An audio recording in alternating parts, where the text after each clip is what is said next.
Welcome to another episode of Croc Talk. I'm your host, former NFL and AFL defensive back, Eric Crocker. And on today's episode, I got Trevor Trout from the Elite Media Group. He's joining. We're going to talk about his time at USC. We're going to discuss some of his business endeavors that he's involved in now. And we're going to get into a little bit of draft talk. He has some takes that he wanted to come on live specifically to talk about Mac Jones. All right. So I'm about to bring him on right now. Here we go. What's good All with you, right. boss? Yes, sir. What's good with you, man? Man, I'm good, bro. Woke up this morning, man. God bless. You know what I'm saying? Here talking a little bit Yeah. of ball. You know what I mean? Just catching up. The draft is real close.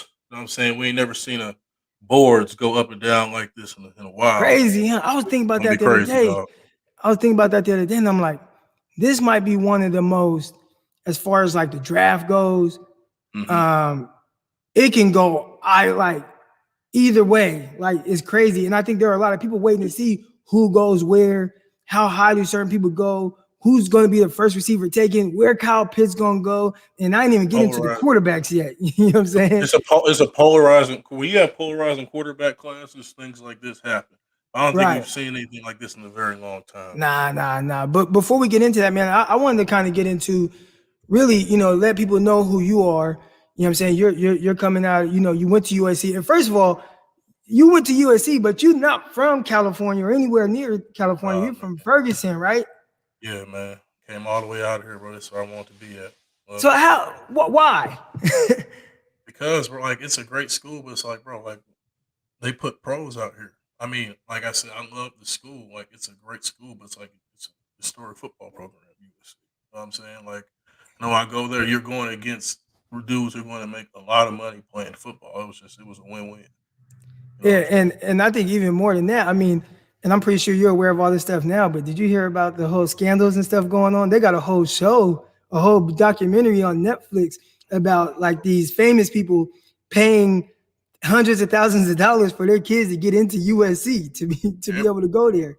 Everybody want to talk about us. Everybody want to go here, man. Look, they only talk about all the other schools in the country. They're the same thing. It's college. That's what Yeah, happens at college. You want your kid to yeah, go somewhere. If you have money, you pay. I'm not yeah. trying to hear all that extra foolishness about that. All right, so let's talk about your time. Kind of being at USC, and me growing up and really being involved in football the way I am. Pretty much been obsessed with my whole life, and USC with Pete Carroll and Reggie Bush and those guys kind of being at the peak of their power, having multiple quarterbacks going top five, and with Carson Palmer, and then you had Mark Sanchez, and even I mean guys like Matt Barkley, quarterbacks coming out, and it's really been like a prestigious like football program. And as of late, I would say maybe at the end of Pete Carroll's time there, you had the whole thing with Lane Kiffin, and that was really up and down. And ever since then, USC, it feels like they got hit with some scandals and stuff, and it's kind of been up and down. But you going there, what was the environment like? What was the vibe like while you were there? I mean, at the end of the day, I mean, look. First of all, like, Coach Helton's my dog, and Coach Helton wins. So I mean, like when people try to say stuff, I'm like, they're talking about USC. I'm like, bro, they still win, fam. Like they won what 8 or 9 games last year. We won 8 or 9 games last year. So Yeah, like it's always going to be a microscope on what we do and how we do stuff. And as far as I'm concerned, like I mean, like I said, I'm retired, but like I still go in that building and everything. I'm not trying to hear people try to talk. Thing is, at the end of the day, you never hear somebody complain so much about a program that's getting 8 or 9 wins more than they do about and USC. sending guys to the NFL every year. That's what I'm saying. Like, fam, like no one, like people, fam, like they complain about Kentucky. I'm like, bro, dudes, dudes are still being pros. Guys are still being developed. Games are still getting won. You know what I'm saying? Like, yes, everybody competes, bro. I don't understand that. You know what I'm saying? I'm not even going to stick on that too long. You know what I'm saying? But bro, it's USC, bro. Win a lot of Yeah. games. You put out pros. Dudes do well at the next level. That should be what you come here to do, bro. To iron sharp as iron and win. Like Yeah. I backed up, bro. I backed up. Bro. I'll be honest right now. Like up until like when I was going to be an upperclassman before like I really got hurt. Like I was backing up pros. Nicky Pele is a pro. Marlon Tuipalutu is a pro. those dudes are really, really good. So I mean, clearly, if dudes being really good like that, yes, they're very talented. But people, you don't just come and cut. Hey, I'm just finna be getting off blocks. You know what I'm saying? Like, no, somebody has to teach you that. I Yeah, came in with Kenichi, you did say, and like he left the year after. Regardless, I can say because he's coaching the NFL right now, the stuff that he's doing, the stuff worked. You know what I'm saying? Is yeah, like when Clancy Pendergrass was there for a while before he left. Though, I mean, the way they run it, the way that we ran it was like, look, they treat dudes like professionals. That's what you should want for college kids. Be treated right. like a professional and do the right thing. So, yeah, I'm all for Yeah. it. So your time there, you know what I'm saying? Like you said, you were behind some backups. I mean, behind some starters, guys that ended up going to the NFL. Now I know you dealt with some injuries, and that ultimately led to you kind of deciding to hang it up. What was that whole, thought process like? Really kind of giving up on, I don't want to say giving up on something, but really just stepping away from something you probably been doing at a high level your whole life, and then now having to try to focus on like life after football. It was more so like I knew after college, I knew I was gonna be done. It was just more so I was just like I wanted to win. You know what I'm saying? Like you've done it before, bro. When you go in a building and you see all the people like player or not, like it's like a Fortune 500 company. You feel like you need those people and those people need you. You know what I'm saying? And you have come there, you have a job to do, and it was not your job to do that anymore. It's kind of you feel you man, like I don't want like even bro when I stopped like I had a new defensive line. It was the third one of Big CO. He's really good. Guys are producing guys are getting sacks and stats. Salute to him. I was like, who's gonna back if I stop playing, who's gonna back up blah blah blah blah. He was like, it's not your job to worry about that. Yeah. And I was like, you're right. So it was it was trying to going home and just like sitting on that for a couple months. It was really tough, but eventually I got over it and everything worked out. So So now you started up, or you're one of the guys that started up the Elite Media Group, yeah, and I think that's something really cool because there are a lot of platforms out there, a lot of social media things where they'll cover like something very specific, right? Like I have a Crocker Report, and it's football specific and really more tailored towards just the draft. And you have other places that kind of cover certain similar, or even places like Bleacher Report, where they will cover all sports. But not only do y'all cover, multiple sports, but y'all also involve like culture, hip hop, music and all that. yeah. Like, how did that whole thing come about? Like, what went through your mind to kind of start something like that to begin with?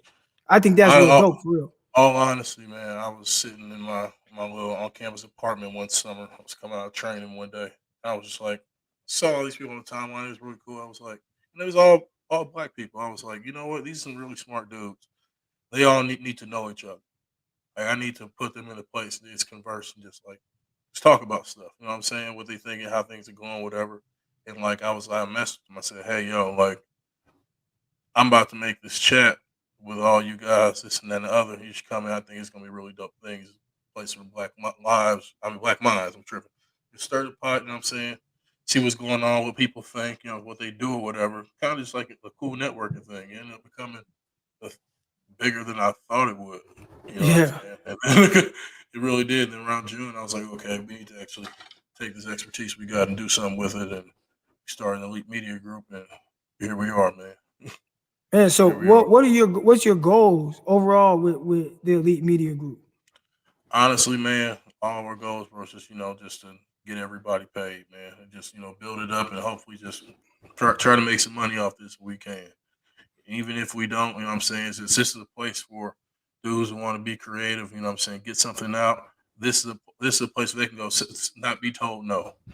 Right. We don't say no to a whole bunch of stuff. If it's something you want to try, why not do it?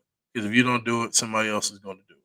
And as we've Right. seen before, people trying to do what we do. So we can't say what we're doing. It's not like we don't know nothing. I'm saying you see our quarterback list and all that other stuff, or you see the people complain and how it just starts conversations, yada yada yada. What we do is different from other people. I think that's what makes us so niche. And I like some of the people that y'all got involved, man. Like you got some heavy hitters involved, and you got some players, like some athletes that are still playing right now. I know McKinley from Oregon, the Yeah, safety, he's heavily involved. I've had yeah, man. conversations with him. Like, My dog. yeah, like I really like that, and I'm really all about kind of, picking up your brothers and everybody, trying to get on and really just using or talking about, hey, like, let's use this platform here to where maybe this can lead to something bigger and better for you or for all of us together. I think that's really dope. The cool part about V, especially with JT, like JT played at Minnesota State Moorhead.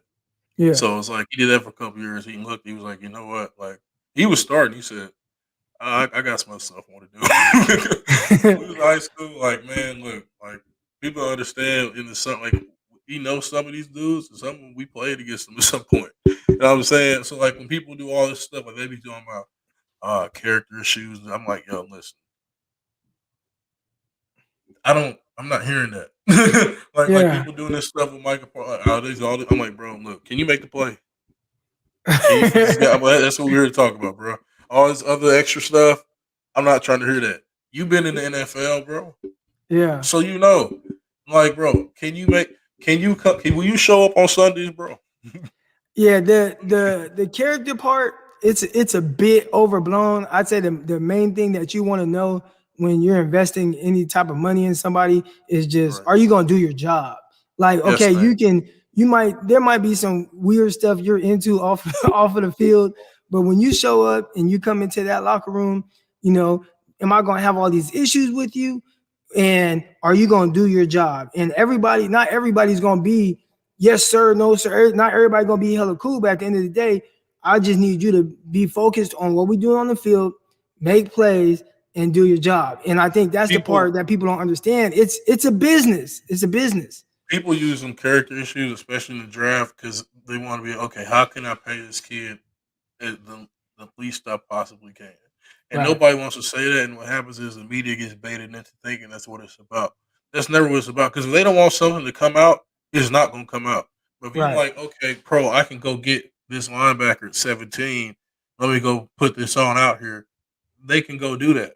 Because this is not like the NBA. I try to tell folks they do real evaluations in the NFL, bro. They will go to your old middle school. They will ask your janitor about your life, dog.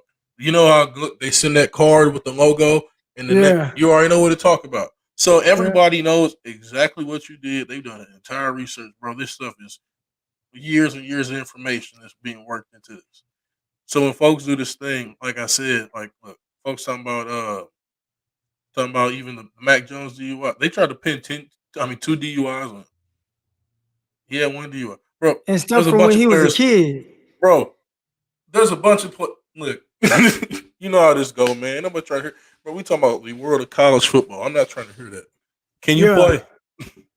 Can you play? Yeah. Now that's right. I think sometimes people pick and choose what they want to make a bigger deal out of it for Yeah. whatever reasons, right? I think even with Mac Jones, a lot of people talking about a DUI from when he was like 17, 18 years old. Like the Mac Jones coming out now, I'm pretty sure that we're talking about something that happened 5 years ago. I did a lot of stupid stuff when I was 17, 18, 19, 20. I mean, I did a lot of stupid stuff all the way through.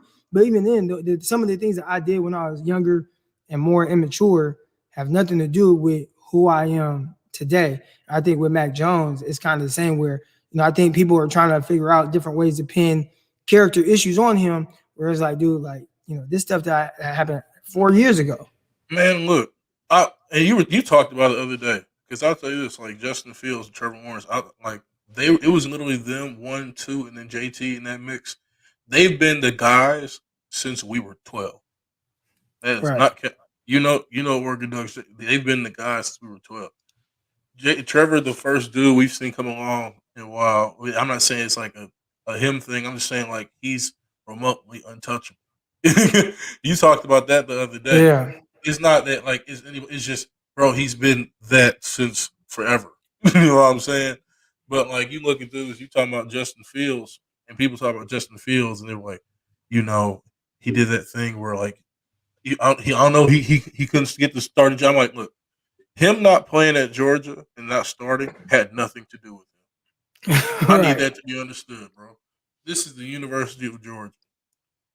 That he is black. We're gonna keep moving. Yeah.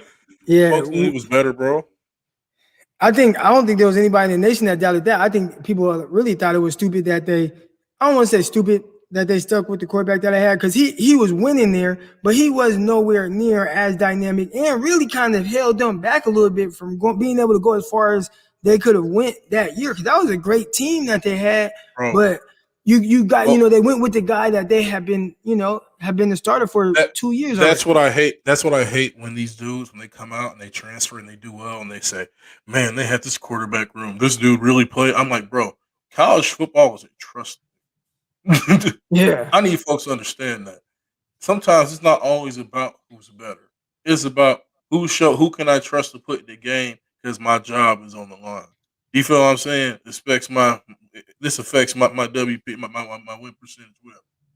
So I'm saying if I can put that dude out there and I can trust every single week I'm going to get the same thing and most likely win this game, that's what I'm going to do. So when folks do the whole thing about like with Tua and Jalen Hurts, you know what I'm saying? I'm like, fam, they felt at that time after what they saw from Jalen. I'm not saying necessarily Tua was better. I'm saying what they saw, bro. The coordinator saw. He said, "Look, Tua is my guy. I feel like I can go farther with him in a playoff game than I can with Jalen." And Jalen sat down. He saw that. He said, "Look, he competed. He lost competition. Went to another school. He balled." That's yeah. they try to overthink this stuff, man. Well, I mean, it happened with, and you talked about Trevor Lawrence a little bit.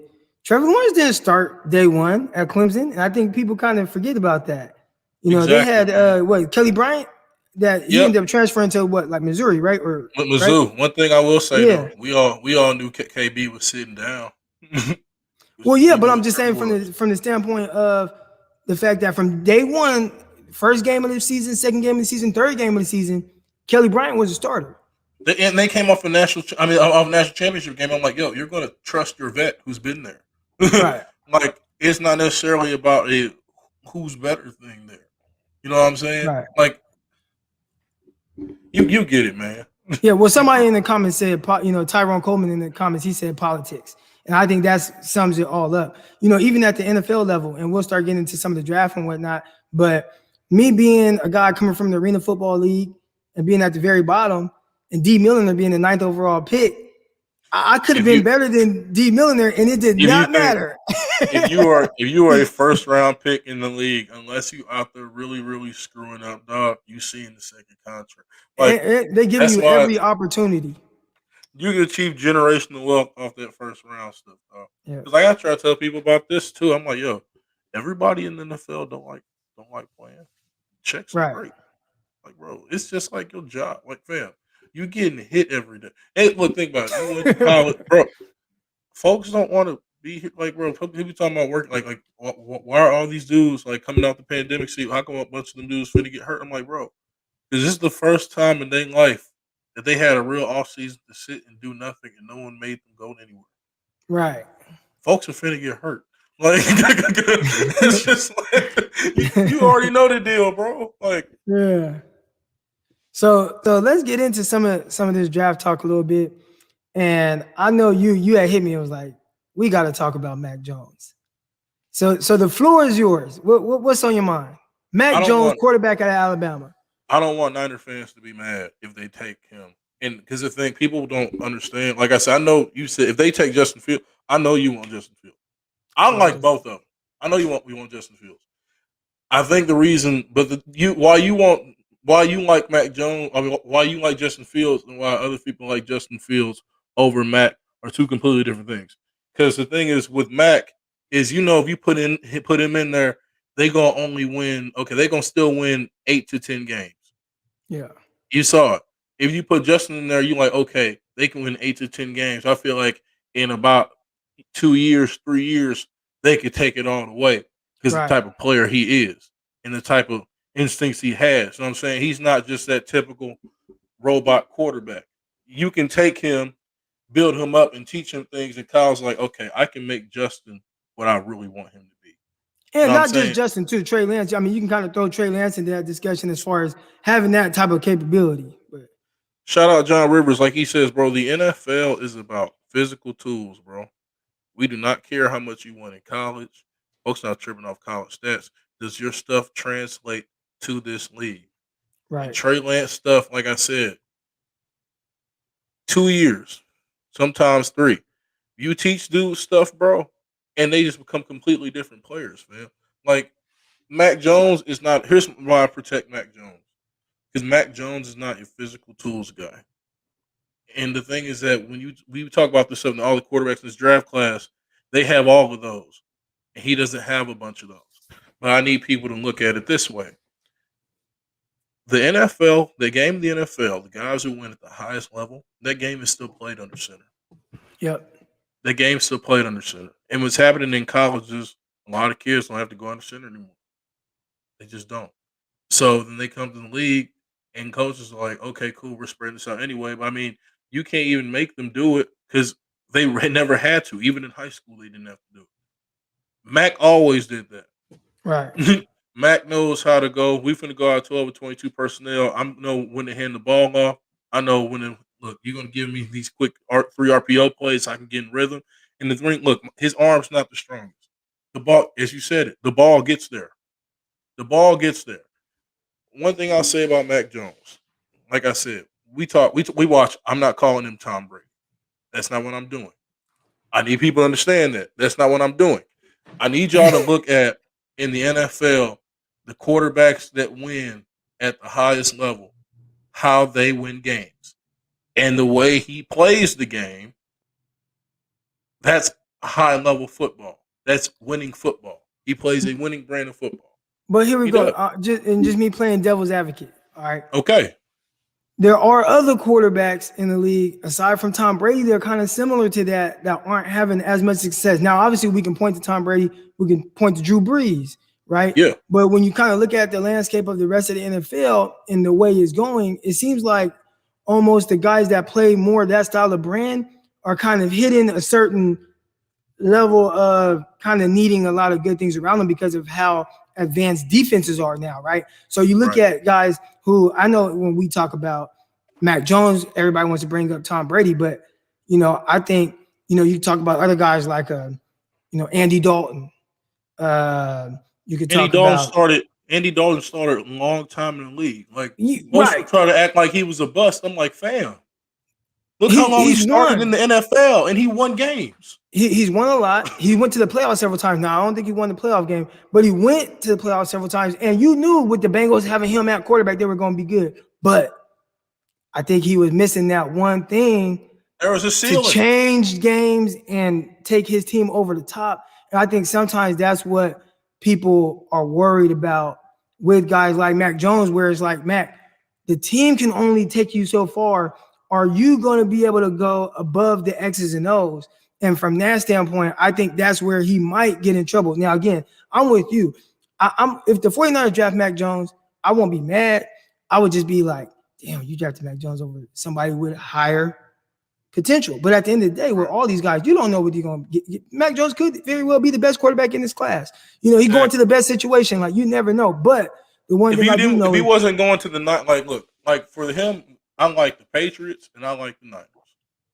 Fit wise, the NFL, regardless of how good you are, it is always about fit. Always, it will always be that way. So I'm saying though, you can say that's the case for every quarterback. I'm like, yeah. I'm saying this though, for the things he has already displayed in college and the things he likes to do. That's stuff that those specific teams, they do those things that he likes to do. And they can make the game really simple for him. You give him easy throws to make and just a couple shots dinked in between, he's going to make those throws. And it's not like, what's the one thing I'll say that's different from Mac? That's different from a lot of quarterbacks coming out. Okay, a few. They'll say, okay, Mac played at Alabama. He played with this person, that person, that person, that other person. I said, yeah. And Miami still took Tua. And he was better in Alabama than Tua was. And he made more throws and won more games than Tua did. So y'all were telling me Tua he was the next LeBron James of this stuff. And I remember, because look, you watch that Southern Miss game, so you know what I'm talking about.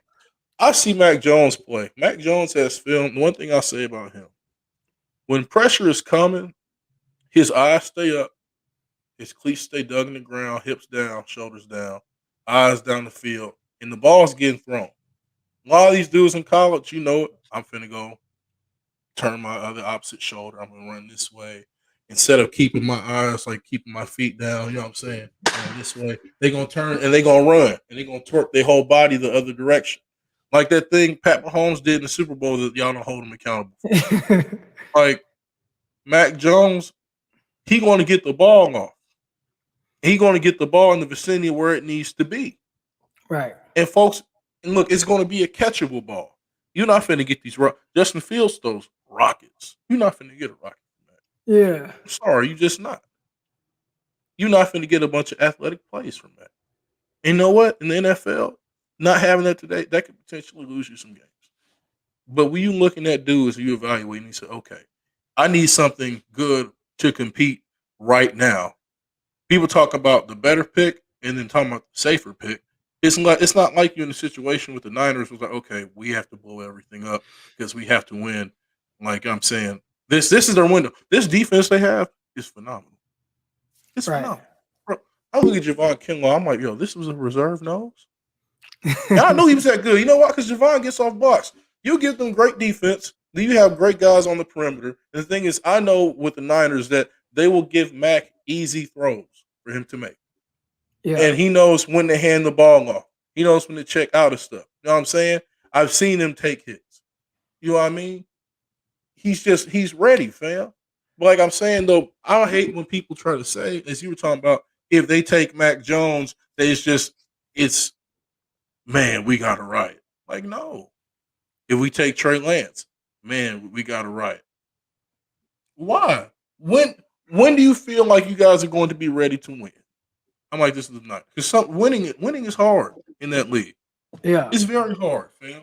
So if you go out there with a year 2 quarterback and you get 8-9 wins, what you finna say? Oh man, we missed. You was getting 8 and 9 wins before he got there anyway. I saw y'all beat the Rams. You know what I'm saying, bro? That's coaching. Right. So I gotta know what we're talking about, man. So to kind of get off of Mac Jones a little bit, and again, I like Mac Jones. It's just hard for me to take him over Justin Fields. That's just a hard thing I have to do. Here's the thing: people talk about the NFL is about fit. The NFL is about fit. I just don't want to take him at 3. Okay, cool. But the Niners, if they felt that they had to take him at 3, then they would take him at 3. But if he falls to the Patriots at 8, no one's gonna do a bunch of crying and say, "Man, bro, the Patriots just took him top 8." Because you know the type of brand the Patriots play. So you either don't trust what the Niners are doing, or you just like, okay, cool. I think Justin Fields can get us to that place. I'm like, look, guys want to get paid in the NFL. Guys want to get paid. So if you turn 1 year and then Justin Fields, you waiting 2 for 3 years for him to get ready. If it took 2 or 3 years for him to get ready, and then guess what? Guys is like, okay, bro, I'm out of here. And guess what? That messes with a young quarterback in his confidence because there's nothing else around him. So you got Tavares here. He says Mac Jones is Jimmy G 2.0. Do you agree with that? He could well end up being that, man. He really could. But think about this, bro. They wanted to get off Jimmy G's contract, and they got rid of it. So they like, look, money-wise, they probably thinking, hey, everybody's coming back. Think about it. A lot of dudes got hurt last year. Yep. For the Niners. A lot of dudes got hurt last year. A lot of guys coming back.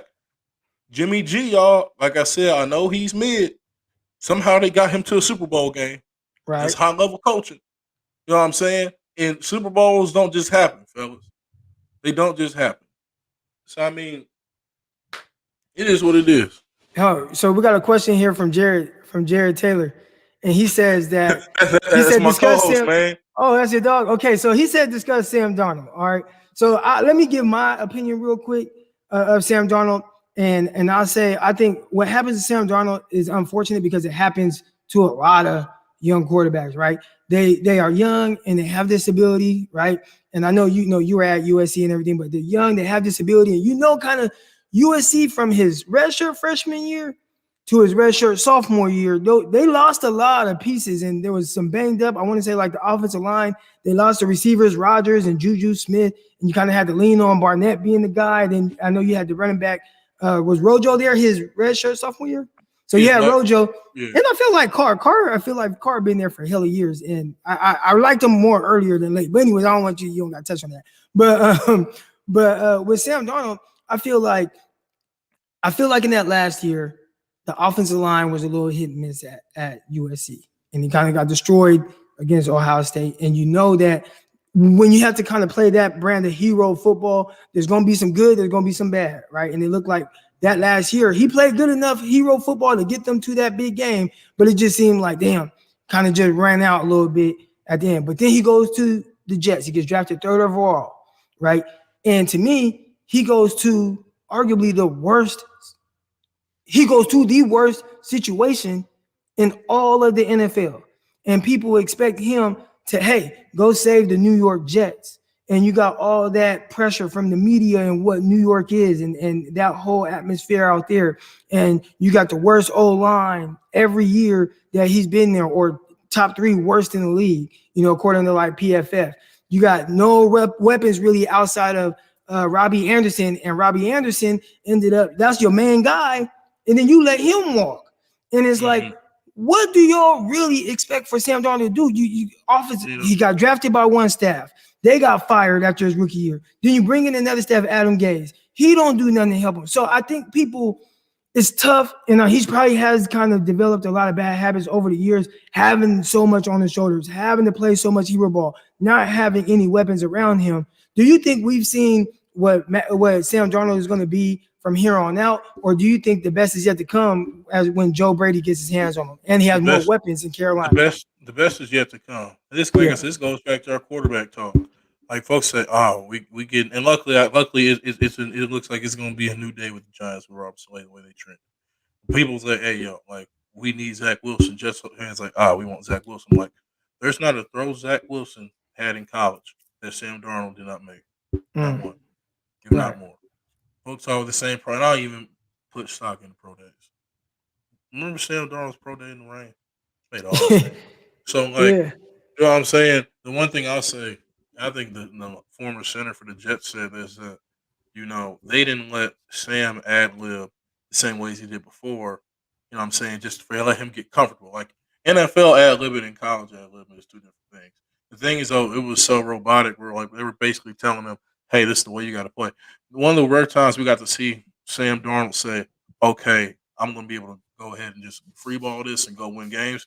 That game he had, I think, what he had like 250 when he beat the Cowboys. I think they played a game at Jerry World. You saw it. You know what I'm saying? And here's a tough situation. It's on the business side, and you understand this better than anybody. My agent is the agent of my head coach and my GM. So I'm not I'm not finna mess this up. Right. You feel what I'm saying? Like my GM, like they on the same page. You know what I'm saying? I'm not finna go do a whole bunch of back and forth because I know at the end of the day, like they decide who plays. So I can't Right. really go in there and be like, we didn't do and yada yada yada. I'm the young guy here. But I'm like, y'all, look at Sam Darnold. Sam Darnold is younger than Joe Burrow. He's younger than him. It's crazy. We gotta stop acting like all these dudes are just cooked. Like it's not like he's displayed the ability to not make throws. It'd be different Right. if balls weren't getting there. Balls are getting there. They're touching the vicinity. They're where they need to be. And he knows he's getting hit. You know what I'm saying? And he's coming into a place, like I said, in the building every day where dudes didn't want to be there. And I'm not Right. even saying it's because they don't have professionals. No, that's not what I'm saying. We It's saw because, Le'Veon bro, Bell one out. You saw Jamal Adams one out. at that point, So that's not a player deal. That's a bro. We come to work every day and like folks. You know what I'm saying, look, we getting paid. I'm just here to pick up and collect my check. Because apparently everybody else around me, they know what the deal is. You feel what I'm saying? I know if Sam Darnold in Carolina is such a great fit because it's a change of scenery. You know what I'm saying, not a bunch of that media pressure coming down. He could just chill and be cool. Sammy D is what Colin say, the thick, trucky coastal kid. Make the so you pros. so you think he's Oh, gonna be successful in Carolina?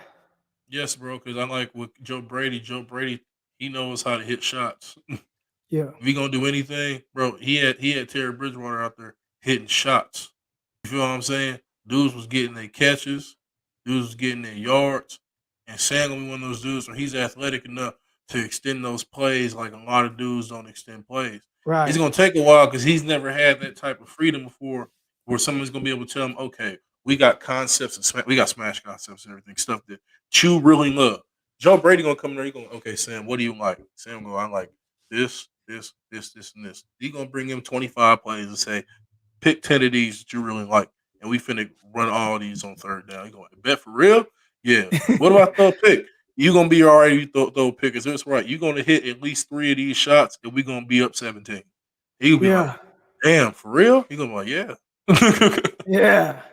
And I think some people they kind of forget how talented Sam Darnold is. He's very talented. I just think his circumstances over the last, really since his last year at USC, he's kind of developed some bad habits. And I am really looking forward to seeing if Joe Brady can get some of those bad habits out of him and get him to playing good football, especially with a much more talented roster around him. Hopefully they have some weapons in the draft too, because they did lose Samuel.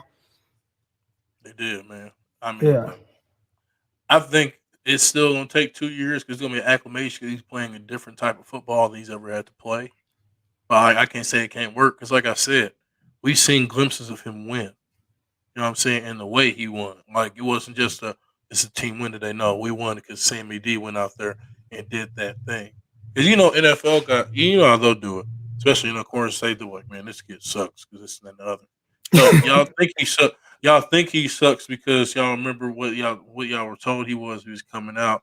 And now y'all saw that, it didn't work out. So there's another. Nobody wants to cheer for everybody wants to cheer for the underdog. Right. He's the underdog. So what happens is the tune switch. You feel what I'm saying? So he Yep. goes out there, plays well. Man, look, he's playing out there better. I'm like, yeah, bro, because the situation changed. Fam, can you imagine if Pat Mahomes got drafted by any team that was not the Kansas City Chiefs? You got I it. try Like to tell. you said from the jump is a lot of it's about fit and understanding. Like Patrick Mahomes went to a situation. I know everybody talks about him being able to sit a year, but I think most important, like even more important than him sitting a year, was just being under Andy Reid and that type of coach that understands exactly. Look, like okay, so even more so about the fit, right? It's about a coach understanding how to utilize his quarterback to the best of that quarterback's ability. All right. His offense changed. Everybody he went from an offense with Alex Smith and doing all the things, which really getting the most high-level play out of Alex Smith he's ever gotten, right? That Alex Smith has ever played with. And going from Alex Smith and that style of quarterback, that type of quarterback, to really changing things up for Patrick Mahomes and doing what was going to be best for Patrick Mahomes and the best way for Mahomes to be successful. People watch Mahomes and they don't really realize it ain't just 1, 2, 3 ball out, 1, 2 ball out. It's let me look at my first read. It ain't there. Let me buy some time, and I'm trying to throw that thing downfield, or he extending plays. He plays a little bit of hero ball, but it's like at the highest level. But I think people they don't understand. Like you do have to have a coach as well that understands and has a vision for his quarterback. And I think that's probably the best thing that Mahomes has going for him. They make sure that they give Pat like folks on he makes some crazy. I said yes, he does. I don't think you understand what I mean when I say easy throws. I'm talking they're gonna put dudes out there that can really make those 6-yard plays in 8 for him, so he can go get in the rhythm. Like because people like I remember when I got killed for that one time. I said, "Y'all, Pat can't draw nothing on the board. He can barely read defense." He said, "Trevor, you don't like, bro." He literally said this. You ask any of those dudes who work with quarterbacks, they will tell you the same thing. So then Andy Reid says, okay, look, he has the physical tools given by God that we only see every 15, 17 years. How am I going to make this work? And what he did with Patrick Mahomes probably is one of the craziest things we ever seen in NFL history. Because a lot of folks are screwing that up. A lot of folks are screwing that up. You feel what I'm saying? He said, look, I'm going to give him a guy on the perimeter where if nobody's open, I'm not going to make him have to read the third of the field. Because you see Patrick Mahomes, the way he plays, Patrick Mahomes will stare down his receiver, but they're not picking the ball up. You know why? You know why? Because the ball is getting there so fast, it does not matter. It doesn't matter. But when it's ugly, it's ugly. But when it's pretty as hell. I said this leading up to the Super Bowl, and I was telling people, I was like, look, I was like, the one thing I've noticed with him, if you take away his first read, the first thing he does is start moving, right? Tyreek Hill And there. people, and so basically, essentially, I was calling him a one-read quarterback, and people were like kind of getting on me because he had already won a league MVP and all that, right? And he's already in his second year starting going to the Super Bowl. But I'm like, I'm telling y'all, I'm watching the dude. He'll look at his first read. If that play, and he'll hang on there. If that's not there, he just will buy time and look to make plays on the move. But when he makes plays on the move, he makes that such a high level and throws to one of his elite players. You gotta live with it. You gotta live with it. And the thing is, a lot of coaches is not living with that. Like, look, because he, like I say, he did in the Super Bowl. Folks said he got pressured that many times. Yes, dudes were hurt. He got pressured that many times.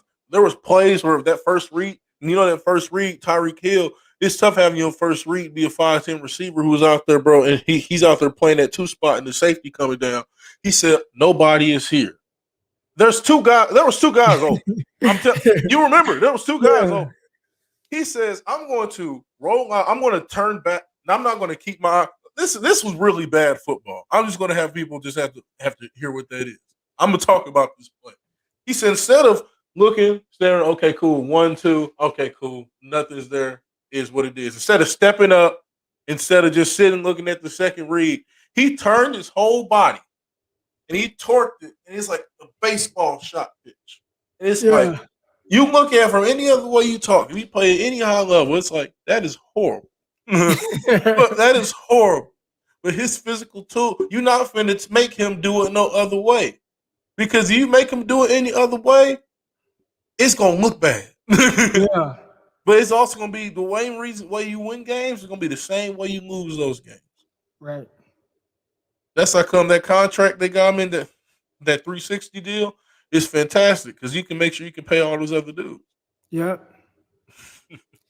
So, hey, we're going to get up out of here, man. I got to get to training these athletes. But before we get out of here, I want to just go ahead and let everybody know where they can find all your work and everything that you got going on right now.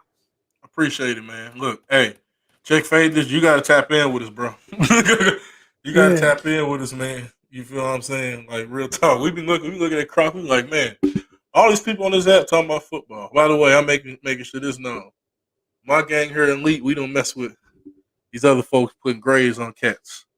We watch tape over here. We want good fundamental sound football, good technique, great film. We don't here trying to hear nothing about you winning. Do you produce on Saturdays and Sundays? That's what we got over here. Appreciate you for having me, my dog. All right. Hey, everybody, man. This is Trevor Trout from the Elite Media Group. Make sure you guys follow him on Twitter. Go ahead. Tell him your Total Trout Move is his Twitter name. Yeah, Total Trout Move, man. Yeah.